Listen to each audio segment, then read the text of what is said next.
Hi, today in this video we'll be seeing how to add a product to the Vintage Diva dashboard.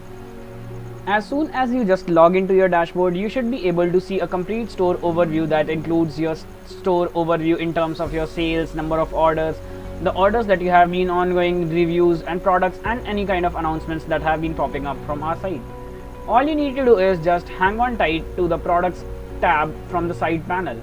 As soon as I just click on the products tab, you should be able to see this particular screen. Just click on add a new product.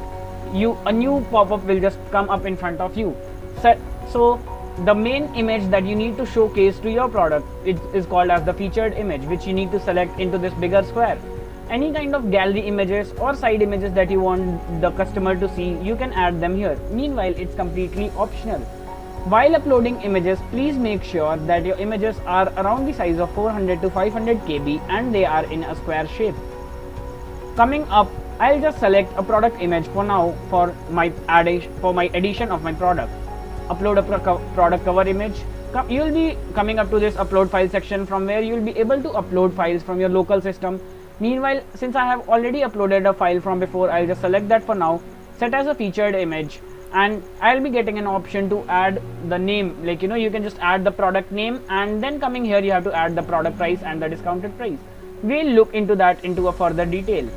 I'll add the name as Scrunchies for my product. Coming to the price section, so this price section is generally where you put up any price that is generally higher than the product price. This comes up as the / price into the products page. And discounted price. Discounted price is the column where you put up the price that the customer needs to pay actually. This price should include your product upfront cost, your profit margins, your shipment, and a 10% margin cut for Vintage Diva. Coming down here, you should be able to see this product category and tags and description. Let's look into a better detail. As soon as you just click on product category, you should be able to see all these different categories available for multiple products. A category without any line represents the main category. A category with a single line represents a subcategory, and the ones with double lines represent subcategories. Coming down here, I'll select the ones that are applicable for my current product. Let's look for accessories. I just selected accessories. As soon as I just come back again, I should be there itself. I'll select hair accessories. As soon as I just come to hair accessories, I should be able to see scrunchies. I'll just selected all the relevant categories. Now coming to the point, selecting all the relevant categories for a product helps you get a better visibility for your product onto the website. For any product, you just need to select 3 different categories: the main category, one subcategory, and the other subcategory. You should not select any 2 subcategories or any 2 subcategories. There should be one without a line, there should be one with single line, and one with dual lines. It's okay if you want, you can ignore the ones with single and dual lines, but make sure there's a category at least added to a product. Coming down here, you can just add a small description about your product.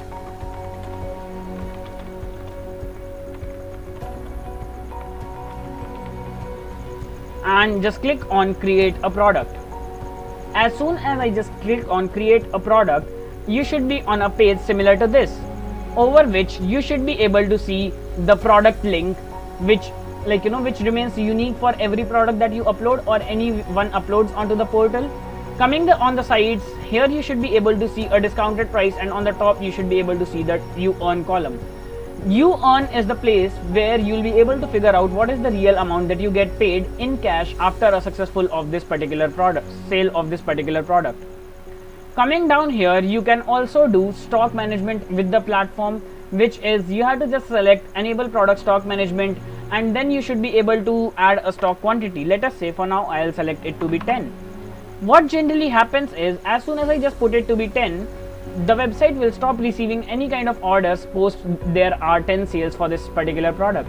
If in case you want to accept orders even after the stock is out, you can allow back orders. You can select allow and allow but notify customer. In this case, the order is received and the customer is notified via email the product is currently out of stock and will be shipped only after it is in stock. Coming to the bottom of the page, You can just simply ignore all of these features as of now. We'll not cover up those into the video currently, but you can just explore them all yourselves at any point of time and should be easy to allocate through. I'll just click on save a product. As soon as I just save my product, on the top of the page it will say pending review success, the product has been saved successfully. Pending review means initially the product goes pending for review and it comes to us for a review. Once we have approved, the product goes live onto the website, because initially people are making errors while uploading products, and we do not want any kind of errors to just hop onto the website directly. After a couple of days, maybe 10 to 15 days, we should give you the direct publishing rights, which means any kind of changes that you make directly go live onto the website and there is no review required from our side exactly. Coming back to the products tab page, from the top you can add new products to your page, to your store. You should be able to classify your products in terms of categories. Let us say if you have 100 products onto your store and you just want to see all the hair accessories together, you can be able to classify them in terms of any kind of categories, or you can just search the product by a name from the top. Apart from that, here it says in stock X10, which means there are 10 stocks of the product currently available. So from next time onwards, you do not need to really look into the warehouse for a product stock. You just log on into the dashboard, and as soon as there are sales coming up, so let us say there are 4 sales of this product already being done, then this stock number will start to decrease automatically and it will show here as 6. As soon as you start making sales, this number starts getting decreased towards 0, because the product stock is just getting decreased. Thanks a ton for taking out your time for seeing how to add a product. We are waiting to see all your products live onto the website and to grow your business along with Vintage Diva. Thank you.